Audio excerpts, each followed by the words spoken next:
It was discovered that victim 1 had bruising on both inner thighs and also had a burn mark to her right inner thigh that she said was from a steam iron.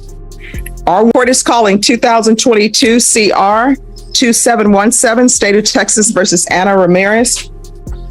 Can I have the parties approach and announce for the record, please? Michael Miller, Catholic State. And are you Miss Ramirez? All right. So were there pretrial motions heard on this case? All right, then why is the box checked that I'm giving her permission to appeal? That I don't know. All right, so if you all want to fill out a new trial court certification of defendant's rights to appeal. Okay. All right. The document is over on the box on the side. On July 7th, you applied for deferred adjudication. According to the plea bargaining agreement, punishment is to be assessed at 4 years in the prison, and the state is remaining silent on your application for deferred adjudication. Have both parties had a chance to review the PSI report, state? Yes, Your Honor. Defense? Yes. Any objections to the PSI report, state? No, Your Honor. Defense? Just a few factual corrections. Yes. My client has had a psychological through CPS, stated in there that she hadn't. She has completed some college. Her income was a little bit more than stated at $3,800, and then her primary language is Spanish, secondary is English. We just wanted to make those on the record. Other than that, nothing, no other objection. All right, Ms. Ramirez, can you raise your right hand for me, please? Do you solemnly swear or affirm the testimony you give will be the truth and nothing but the truth, so help you God? All right, you can lower your hand. Make sure you keep your voice up. I've just been informed by your counsel that English is not your first language. It's Spanish, is that correct? Yes, but I All right, so you don't need an interpreter? All right, thank you.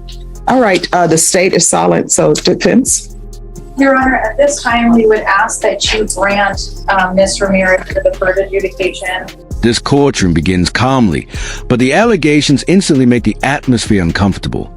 A mother stands before Judge Boyd accused of abusing her own children, while disturbing injuries involving bruises and steam iron are described in court. What sounds like a routine plea hearing quickly starts turning into something far darker. Yes, is asking her to be terminated, but she would like the opportunity to work probation, get continued services, and then continue with her job at Wells Fargo. Okay, so this is what the court is trying to understand. According to the stipulations, and this is what you stipulated to, it says that the victim, which is one of the children, made an outcry at school of abuse while at home. R1 said that victim 2 was found to have a large welt on his left upper thigh as a result of being struck by his mother. R1 said that his sister goes to the same school as victim 2, and she was also interviewed by school staff.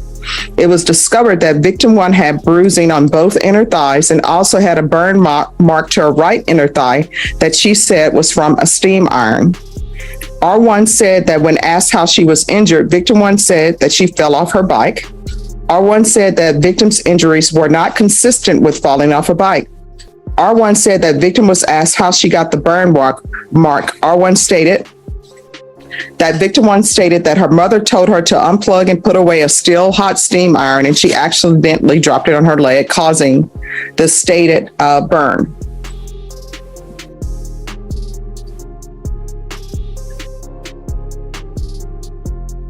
So, are you saying that you didn't cause any of these injuries to the children?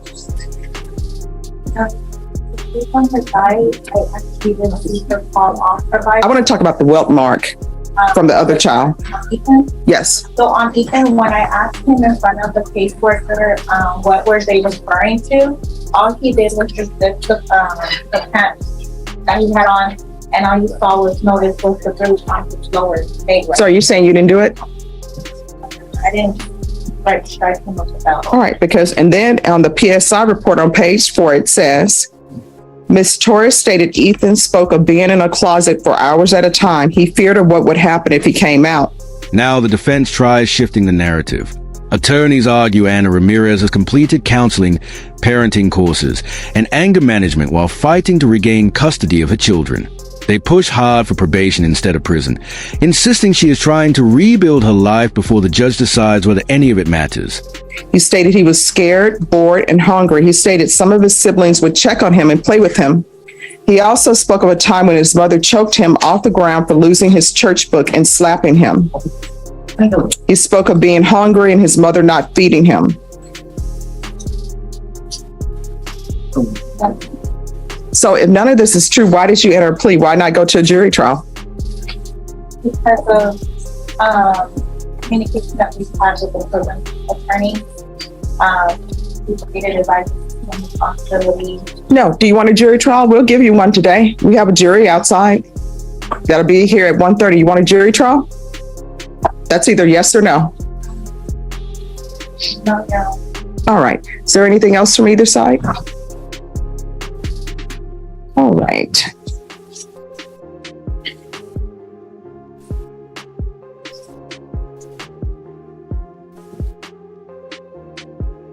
In defense, do you feel that your client's entering into this plea bargain agreement was voluntary? Yes. Right. And Ms. Ramirez, was anything offered to you other than the plea bargain agreement? That my friend. Yes. All right. All right. If there is nothing else for either side, the court is going to deny the application, find you guilty. There's an affirmative finding of family violence. The court will sentence you to $1,500 fine, time and money to run concurrent. And the court will sentence you to 4 years in the prison. At this point, the courtroom tension spikes fast. Judge Boyd starts reading the child abuse allegations directly from a report, including claims of bruises, starvation, closet punishment, and a child burned by a hot iron. Then the judge confronts Ramirez directly, demanding to know if she caused the injuries herself. I'm going to show you what's entitled Trial Court Certification of Defendant's Rights to Appeal. Because this is a plea bargain agreement, because I followed your plea bargain agreement, and because you waive your right to appeal, you do not have the court's permission to appeal. Because this is a felony conviction and an affirmative finding of family violence, you're not allowed to own or possess any weapons or ammunition. If you have a question over what a weapon or ammunition is, you'll need to speak to an attorney. Do you understand? All right, good luck to you. Judge, All right, so we're going to go on the record, Brenna. Okay. Cause number 2022 CR 10474B, State of Texas versus Matthew Dotson. Can I have parties announced for the record for the state, Michael Villarreal, the state. for the defense? All right.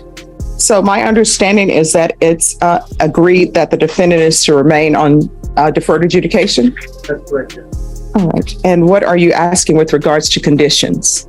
Judge, the original agreement as it relates to the MTR was 90 days of Bexar County Jail sanction, a TAP evaluation while in custody and to follow recommendations, and then weekly reporting for 90 days upon release from the Bexar County Jail.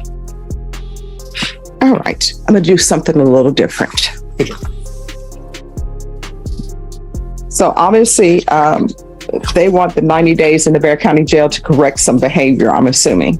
Is that correct? I believe so, yeah, the precedent, enforced meetings. All right, because what I want to do, because obviously there's some behavior that needs to be corrected. Maybe it needs to be corrected at ISF. Will ISF take him based upon his charge? Yeah. All right. So instead of just 90 days at the Bexar County Jail or 90 days at the prison, although I'm sure there was a shock to your system when you went to the prison. So hopefully you learned something.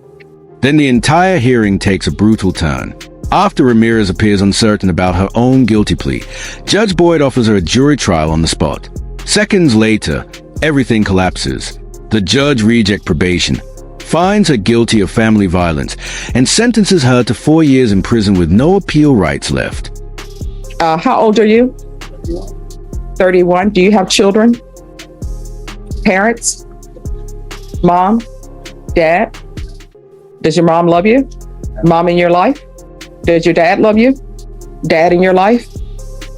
Why are you being a disappointment to them? Why are you breaking their heart?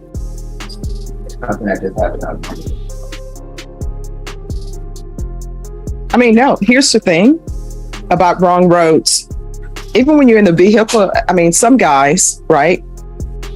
I don't know what it is about men won't ask for directions, but at some point when you see that you're going down the wrong road, David, you're different. You'll ask for directions. Oh, good. I'll just kind of go around. At some point. Now, the courtroom shift into a completely different case, but the pressure never drops. A man facing serious felony trouble returns to court after violating deferred adjudication. Judge Boyd immediately challenges his behavior, asking why he keeps disappointing the people who love him before warning that prison is getting dangerously close. When you're on 100 miles and you're still going in the wrong directions, at some point you say, we can do a U-turn right here. So at some point you're gonna have to do a U-turn to better your life. Otherwise you're gonna end up in prison, and you're gonna end up in prison for a long time because what you're charged with. This is a first-degree felony. The range of punishment is up to life in prison. I mean, you can find your direction at the prison. I didn't know before, but people told me that some people are allowed to drive around the prison.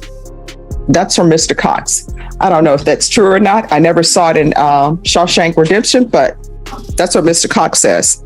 So we're going to do ISF with you, and it's going to be cognitive. So while you're at ISF cognitive, you need to pay attention to everything that they're trying to teach you. And when you're there, you need to internalize that you could be at the prison, which is where you came from, being told what to do every single day.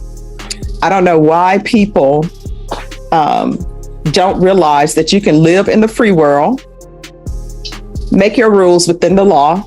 If you want to get up at a certain time in the morning, you can get up at a certain time in the morning. At the prison, you can't. They have hours. And of course, there are consequences for actions. Maybe you don't get your breakfast because you waited too late. Maybe you don't get your lunch. Maybe you don't get your dinner. So if you want to live that life, you let me know now and I can send you to prison and we can waste all this. We can stop wasting all this in between time. So do you want to follow the rules or do you want to go to prison? If you want to go to prison, I can send you now. The state and the defense can negotiate on a time for you to go to prison. And guess what? The judge now delivers a powerful reality check. She compares his life choices to driving the wrong direction at full speed and warns him that prison could become permanent if he refuses to change course. Every word feels personal as she forces him to choose between accountability or losing his freedom forever. I'll follow whatever negotiation they want to for sending you to prison. But then you can stop wasting everybody's time. Now, your parents' heart would be broken because they'll have to see you at the prison or write to you. So the choice is up to you. All right, let me see how much time. Is there any need to extend him, State? I don't believe so, I Judge. believe so, Judge. I think he just granted probation Let me look. this year. Station September 8th, 2021. All right. Until 2031. All right, yes, because I see here you received 10 years deferred adjudication and it's my writing. And for me to give you 10 years deferred adjudication is because I saw something in you that concerned me. And you coming back here concerns me. You understand? Do not come back here again because you're not following the rules. You understand? All right, so we're going to do TAP evaluation while in custody. You're going to do ISF cognitive. We're going to do the UA hotline until further notice when you're released.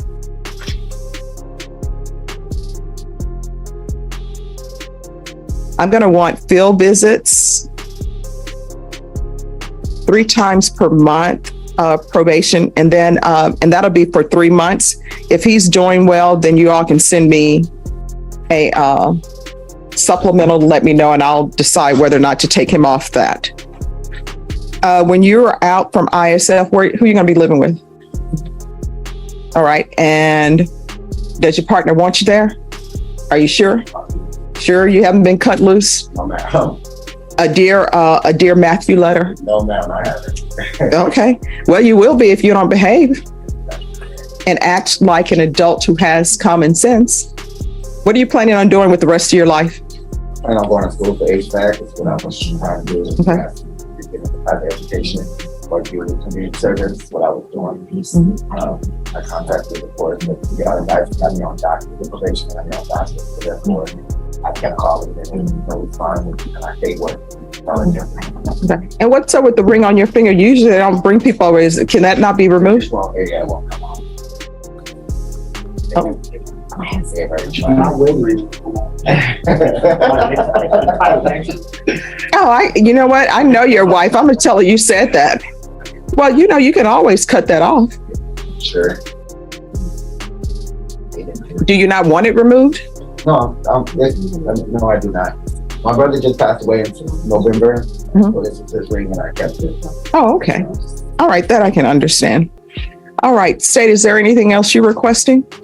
No, Judge. All right, Probation, is there anything else he needs? No, Your Honor.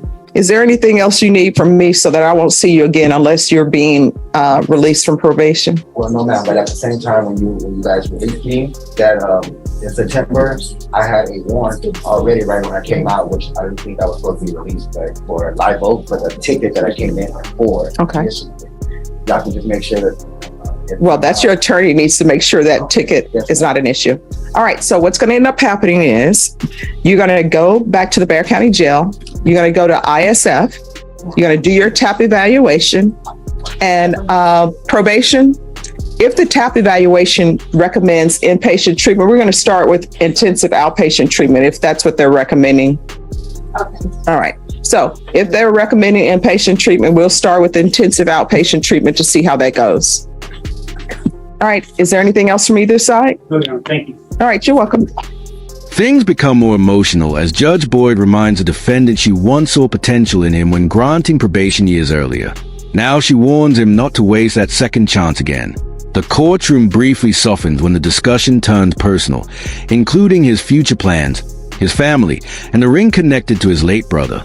In the final moments, Judge Boyd lays out strict treatment conditions, probation monitoring, and the consequences waiting if he fails again.